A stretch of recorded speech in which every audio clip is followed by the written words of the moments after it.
అదే కాకుండా పైపాలెం పంచాయతీ ప్రజలకి మరియు తెలుగుదేశం ఆడబిడ్డలకి, అదే కాకుండా మా కుటుంబం ఆడబిడ్డలకి, ప్రతి ఒక్కరికి పేరు పేరున నా హృదయపూర్వక నమస్కారాలు.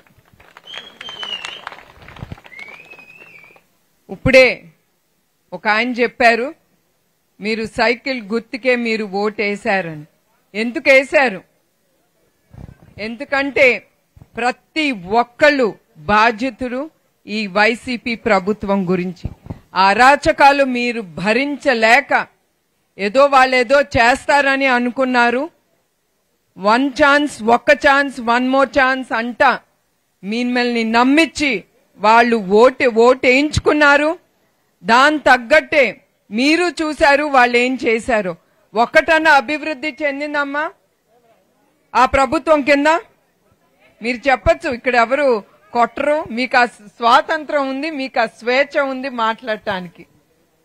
జరిగిందా లేదా అభివృద్ధి? రాష్ట్రం అంతా చూశారు. ఒక ఇండస్ట్రీ వచ్చిందా? మీకు మీ కుటుంబంలో మీ బిడ్డలకి ఉద్యోగాలు కలిగిందా? ఇవన్నీ మీరు ఆలోచించారు గనక మీరు ముందుకొచ్చి ఎవరికి ఏమి మాట్లాడకుండా చెప్పకుండా మీ ఓటుతో ప్రజల ప్రభుత్వం అనేది మీరు తీసుకొచ్చారు. అది మీలో ఉండే గొప్పదనం. ప్రతి ఒక్కడు బాధ్యతుడే. పోయిన వైసీపీ ప్రభుత్వం వాళ్ళు చేసిన అరాచకాలు ప్రతి ఒక్కడు భరించారు. అందుకే మీరందరూ కలిసి ప్రజల ప్రభుత్వం తీసుకొచ్చినందుకు, కూటమి ప్రభుత్వం తీసుకొచ్చినందుకు తప్పకుండా ఈ కూటమి ప్రభుత్వం మీకు ఏమేమి చేయాలో, తప్పకుండా ఏమేమి హామీలు మీకు ఇచ్చారో తప్పకుండా అది చంద్రబాబు నాయుడు గారు ముందుకు తీసుకెళ్తారు. మీకు ఆయన నాయకత్వం గురించి తెలుసు. ఆయన ఎప్పుడు ప్రజల మనిషి.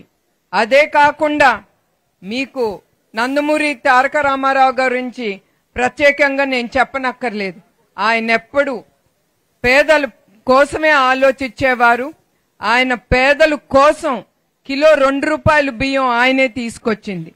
అట్లానే ఆ స్ఫూర్తితో చంద్రబాబు నాయుడు గారు అన్నా క్యాంటీన్ అనేది ముందుకు తీసుకెళ్లారు.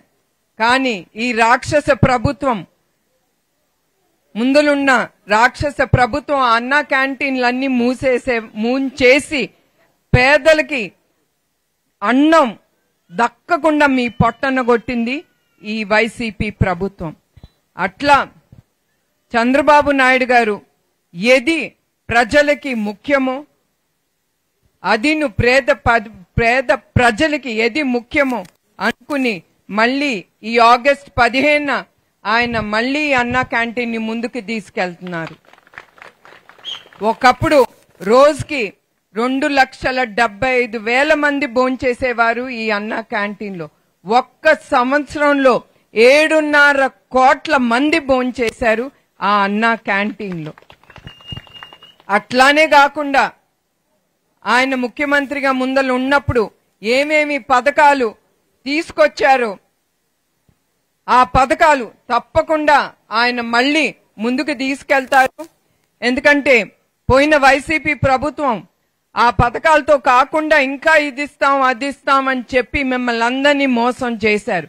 కానీ చంద్రబాబు నాయుడు గారు అట్లా చెయ్యరు. ఆ చేసే మనిషి కాదు. అట్లా చెయ్యరు గనక మన కుప్పం ప్రజలు 8 సార్లు ఆయన్ని గెలిపించారు. అట్లానే మీ దయ వల్ల మీరు గెలిపించిన తర్వాత 4 సార్లు ఆయన ముఖ్యమంత్రి చేసి ఆ ఘనత మన కుప్పం ప్రజలకే దక్కుతుంది. తప్పకుండా ఆయన కుప్పం నియోజకవర్గానికి ఏమి ఆయన ఇస్తానన్నారో తప్పకుండా అది ముందుకు తీసుకెళ్తారు. మెయిన్ గా ఇక్కడ ఫ్యాక్టరీలు గాని ఇండస్ట్రీస్ గాని తప్పకుండా తీసుకొస్తారు. మీ బిడ్డలకి ఉద్యోగాలు కలిగిస్తారు. మీరు ఇతర రాష్ట్రాలకి వెళ్ళక్కర్లేదు. ఏ తల్లైనా కోరుకుంటుంది బిడ్డలు తనతో ఉండాలని. తప్పకుండా అది జరుగుతుంది. అట్లానే మరొక్కసారి ఎస్పెషల్లీ మా తెలుగుదేశం కార్యకర్తలకి పేరు పేరున మీ అందరికీ నా హృదయపూర్వక నమస్కారాలు, పాదాభివందనాలు కూడా. ఎందుకంటే చాలా మంది వాళ్ళ కుటుంబాలను కూడా త్యాగం చేసి తెలుగుదేశమే ఇంకా వాళ్ళ జీవితం అనుకుని, మాకు ఎప్పుడు తెలుగుదేశానికి ఉండే కార్యకర్తలు ఇతర పార్టీలకి లేదు. అంత గట్టిగా మీరందరూ ప్రతిసారి మన పార్టీ కోసం ఎన్నిసార్లు మనం పవర్లో లేకపోయినా కూడా కార్యకర్తలే ఎప్పుడు టీడీపీలో ఆ జెండా మోసింది. లీడర్లు ఉన్నా లేకపోయినా కూడా మన కార్యకర్తలు కదలలేదు పార్టీ నుంచి. ఆ గొప్పదనం వాళ్ళ గురించి నేను ఎప్పుడు మర్చిపోలేను. ఎస్పెషల్లీ మిమ్మల్ని చూస్తే, కార్యకర్తలు అంటే స్త్రీల్ని చూస్తే నాకు ఒకటే గుర్తుకొస్తుంది, హంసవేణి బంగారుపాలెంలో ఆ అమ్మాయమ్మ ఇట్లానే మీలానే గ్రామంలో బ్రతికేది. వాళ్ళ లీడర్కి వెళ్ళి చెప్పింది, మా పంపులో నీళ్లు రావట్లేదు, అంతే తను చేసింది, ఇంకేమీ చేయలేదు. అట్లాంటి ఆ అమ్మాయిని వైసీపీ ఈ లీడర్లు పట్టుకుని ఆ అమ్మాయి 2 కళ్ళు తీసేశారు. అట్లా ఈ వైసీపీ పరిపాలనకి అట్లా చెప్పుకోవాలంటే ఎన్నో కథలుండే, ఇది మనం వినలేదు, చూడలేదు. అట్లా ఎంతో స్త్రీలు కూడా అవన్నీ ఎదుర్కొన్నారు. మనకి తెలుసు, ఈ గంజాయితో ఇంట్లో ఉండే ఆడబిడ్డల్ని కూడా ఆ గంజాయి ఆ ఆడబిడ్డలకు కూడా అలవాటు చేసి మొగాళ్ళు కావాల్సిన అరాచకాలు ఆ ఆడబిడ్డల మీద కూడా చేశారు. అది కానీ చంద్రబాబు నాయుడు గారి పాలనలో మీ అందరికీ తెలుసు, స్త్రీలకి ఉండే రక్ష ఇంకా ఏ పార్టీ ఉన్నా కూడా అది ఉండదు. ఎందుకంటే మళ్ళీ ఒక ఇన్సిడెంట్ మీకు గుర్తు చేస్తున్నాను. చంద్రబాబు నాయుడు గారు విభజన అయిన తర్వాత ఆంధ్రప్రదేశ్ స్టేట్ విభజన అయిన తర్వాత ఆయన ముఖ్యమంత్రి అయినప్పుడు ఒక 6 ఏళ్ల పిల్ల మీద 60 ఏళ్ల అబ్బాయి అత్యాచారం చేశారు. ఒకటే అన్నారు పోలీస్ డిపార్ట్మెంట్తో, మీరేం చేస్తారో నాకు అనవసరం, ఆ నిందితుడిని రేపు పొద్దున నా ముందల నుంచో పెట్టాలి అనేది ఒకటే చెప్పారు. ఆ పోలీస్ డిపార్ట్మెంటు వాళ్ళ డ్యూటీ మీద వాళ్ళు ఉన్నారు. మరుసటి రోజు పొద్దున అతను ఆత్మహత్య చేసుకుని ఒక చెట్టుకి ఆలాడిపోయాడు. అది ఎందుకంటున్నారు? అది చంద్రబాబు నాయుడు గారి నాయకత్వం మీద ఉండే భయం ఆ మొగాడికి ఉండాల్సిందే. మన స్త్రీల మీద ఆ అత్యాచారాలు ఎప్పుడు జరగకూడదని ఆ భయం ఉండాలని ఆయన అట్లా కోరారు. తప్పకుండా మన స్త్రీలకి ఆయన పరిపాలన కింద తప్పకుండా రక్షణ అనేది కలుగుతుంది. అట్లానే ఆయన సూపర్ 6లో స్త్రీలకి ఏమి హామీ ఇచ్చారో తప్పకుండా అవన్నీ అమలు చేస్తారు. అయ్యే కాదు, అక్కడితో ఆగదు చంద్రబాబు గారి నాయకత్వం. ఆయన ఇంకేమి చెయ్యాలి, ప్రజలకి ఇంకేమి చేస్తే వాళ్ళు సంతోషంగా ఉంటారు. ఆ సంతోషంతో మన రాష్ట్రం అభివృద్ధి చెందాలి. ఎందుకంటే ప్రజలు సంతోషంగా ఉంటేనే కదా ఒక రాష్ట్రం సంతోషంగా ముందుకెళ్తుంది. అవునా కాదమ్మా? కుటుంబం ఎంతో రాష్ట్రం కూడా అంతే. సో తప్పకుండా మీకు ఆయన తప్పకుండా చాలా పథకాలు తీసుకొచ్చి ప్రజల కోసం ఆయన ముందుకెళ్తారు. ఒకటే మిమ్మల్ని కోరేది, ఒక్క 5 సంవత్సరాలు మీరు అప్పుడు ఆయన గెలిపించారు. మనకి ఒక రాజధాని లేకుండా అయిపోయింది. ఎందుకంటే మీ ఇంకొక 5 సంవత్సరాలు ఈ రాక్షస పాలన వచ్చింది. అదే చంద్రబాబు నాయుడు గారు ఇంకొక 5 సంవత్సరాలు ఉండుంటే మన రాష్ట్రం అభివృద్ధి చెంది ఎక్కడో ఈ యావత్ భారతదేశంలో నంబర్ 1 స్టేట్ గా ఉండేది. అదే కాకుండా ఇప్పుడు కూడా ఇంత అరాచకాలు జరిగినా కొంతమంది ముందుకొస్తున్నారు అంటే మీరు ఒకటే గుర్తుంచుకోవాలి, వాళ్ళు చంద్రబాబు నాయుడు గారి మీద ఉండే నాయకత్వం మీద వాళ్ళ నమ్మకం పెట్టుకుని మన రాష్ట్రానికి పెట్టుబడులు పెట్టడానికి వస్తున్నారు. ఎందుకంటే ఈ రాష్ట్రంలో ఏముందని వస్తారు, ఇక్కడ ఏమీ లేకుండా చేశారు.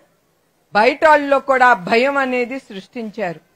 అందుకే రేపు ఎవరు వచ్చినా కూడా తప్పకుండా అది చంద్రబాబు నాయుడు గారి నాయకత్వం చూసి తప్పకుండా ముందుకొస్తారు. మన అందరం సుఖ సంతోషాలతో ఉండాలి. తప్పకుండా మన జీవితాలు సంతోషంగా ఉండాలని నేను కోరుతున్నాను. మీ అందరికీ మరొకసారి నాకు ఇంకొకటి చాలా సంతోషంగా ఉంది. ఇవాళ మీరు చేసే సందడి చూసి ఈ పండగలో పాల్గొనటం నా అదృష్టంగా నేను భావిస్తున్నాను.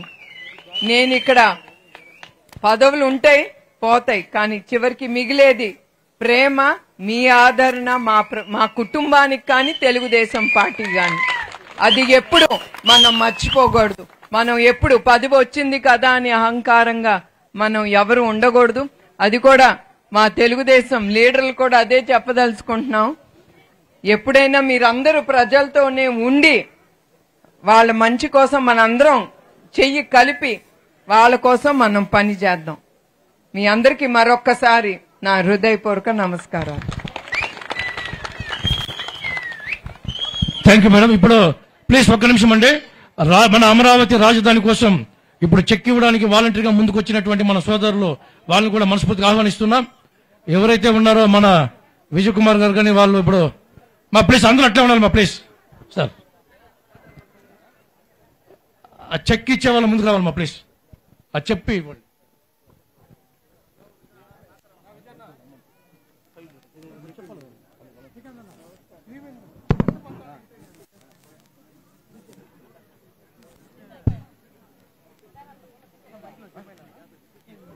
ఇప్పుడు మన అమరావతి రాజధాని కోసం ఎవరైతే ఇక్కడ ఉన్నారో మన విజయ్ కుమార్ గారు అలాగే మన సీకే మణి గారు వాళ్ళు 50,000 రూపాయలు చెక్ కూడా ఇవ్వడం జరిగింది.